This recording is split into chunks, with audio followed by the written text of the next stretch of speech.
I'll tell you right now, my dogs are being ornery, so if you hear noise in the background, that's what you hear.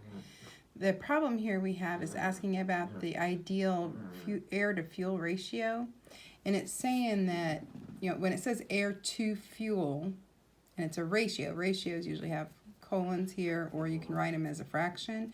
So it's air was mentioned first, so it's air, and then the colon, and then the fuel, or air on top, since it was mentioned first, to fuel. And in the problem it said air to fuel ratio was 15.6 pounds of air for every 1 gallon of fuel. Now they just wrote it as 15.6 to 1 because you're supposed to know, go back to the problem, what did they say first, what did they say second. That's how you know which number is which. Then it says if it burns, sorry, it's my dog, if it burns 8 pounds of fuel, how many pounds of air does it need? And so we need to make a comparison. We're going to use proportions, which is a fraction equal to a fraction. The first fraction will be the ratio that we already know about. The second one will be the one we're trying to figure out. So the one we already know about is that there's 15.6 pounds of air for every 1 pound of fuel. That was what they already told us.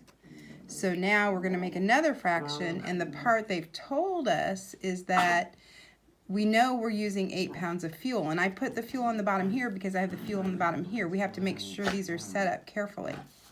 So what I have now is I have a proportion, a fraction equal to a fraction with 1 blank spot. I don't know the air.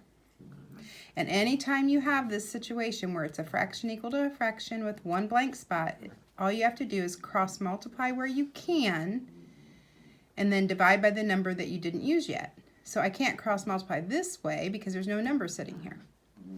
So I'm going to cross multiply this way and then divide by whatever number is here.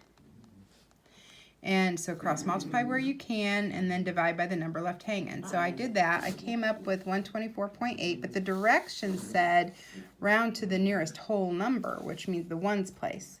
So then that's how I came up with 125 pounds of air.